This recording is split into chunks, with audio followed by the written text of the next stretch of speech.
All right, so real quick, what is your name? My name is Jeffrey Davila. And how old are you? I am now 68. And where are you from? From, mm, I'm from LA. And why did you choose to join the armed forces? I chose to join the armed forces because my friends were getting killed and we weren't even 19 years old yet. Wow. So I joined not for any patriotic fever, Mm-hmm. but effectively not to get sent to the army and sent to Vietnam and get killed. Yeah. Wow. And what was your role during the war?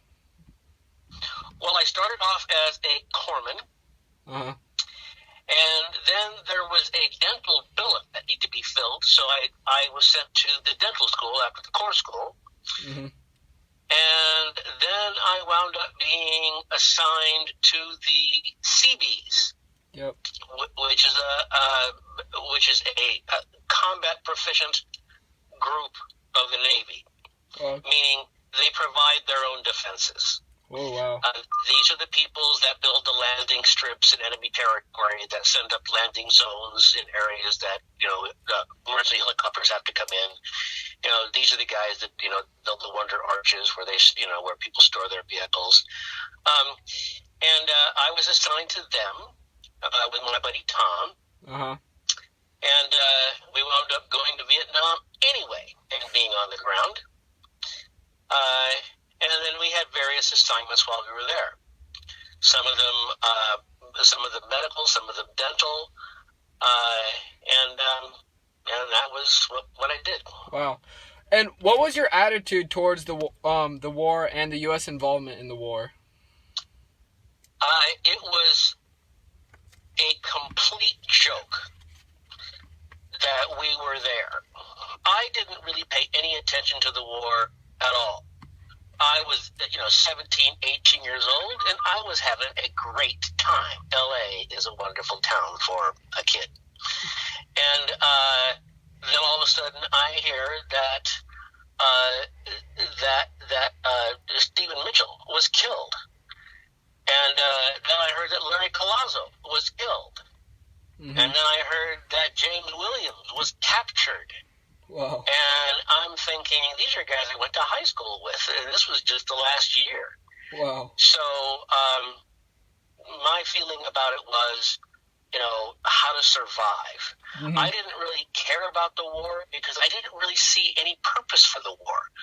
The war was nothing more than we didn't like their political view. We didn't like the idea of it being a communist government.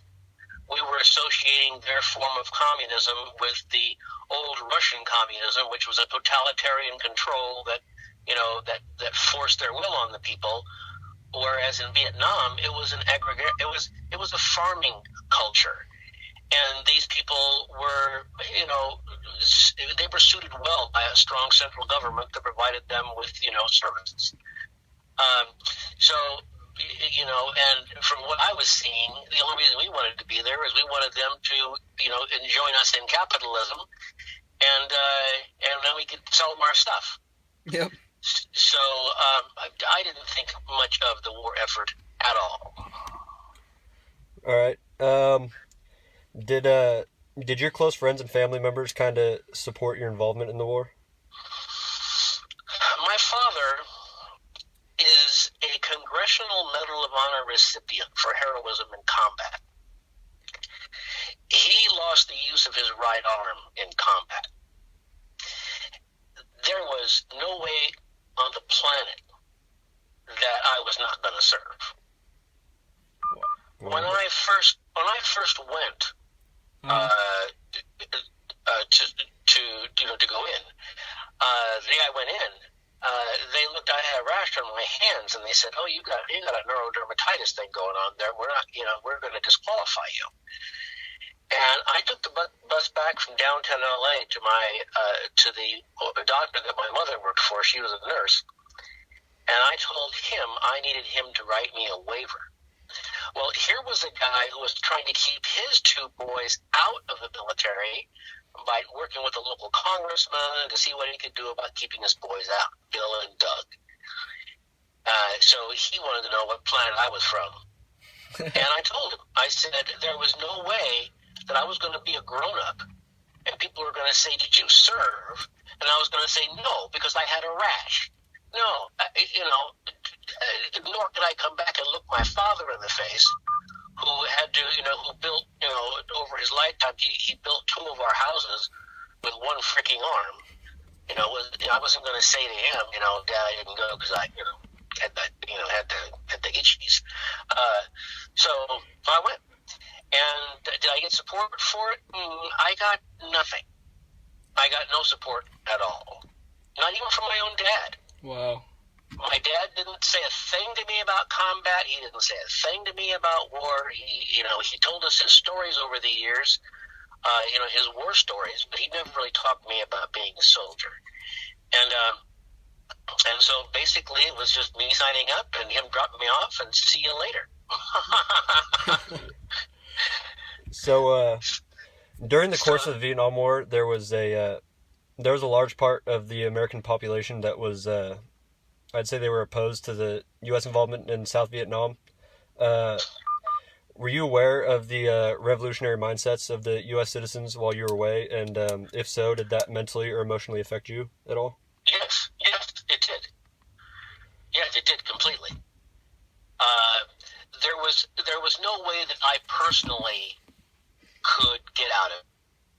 There was no way that I could in clear conscience say, I'm a conscientious objector, because I'm not. If somebody transgressed my reality, I would be, I have no problem picking up a gun and killing them. So it wasn't like I could say, oh, I'm a conscientious objector. I'm not. So what I did with my buddy Tom was we basically said, okay, we're going to run this reality. We're going to run this place. We're going to get ourselves, fake IDs. We're going to get badges where we can go out and travel in the villages. We're going to go take photographs in restricted areas. We're going to get a bunch of guns from the armory and at Echo 6 and head up to the High Vong Pass and go shooting stuff. And I don't mean people, I just mean stuff. And I said, we're going to get multiple R&Rs because we're going to forge papers. And we would look at each other and say, and what are they going to do if they catch us? Send us to Vietnam? So then we'd laugh, because this was the worst place you could possibly be, where your day gets measured in, it's like, you're lying in bed, and in the middle of the night, we're not even out in the field, and here come the sirens. Yeah. And amid the sirens, there's a voice yelling, incoming, incoming, incoming. Wow. And that means get your ass moving, because the booming is about to start. Yeah. Life. Yeah. And I just kept making bullets. I don't know how long I did that. It was months that I did that. So yeah. So when I look back at that, then I can say, oh yeah, I was affected. You actually have to have enough space to be neurotic. You actually have to have some kind of life in which you don't have to struggle at all. You sit around and you hang out and you eat your food and you get your stuff and you work your job and you pay your money and all that. But you're not like struggling. You're not like third world. You're not like dealing with am I going to live or die? At the end of the day, am I going to find myself blind? Mm-hmm. It's you don't have to do that.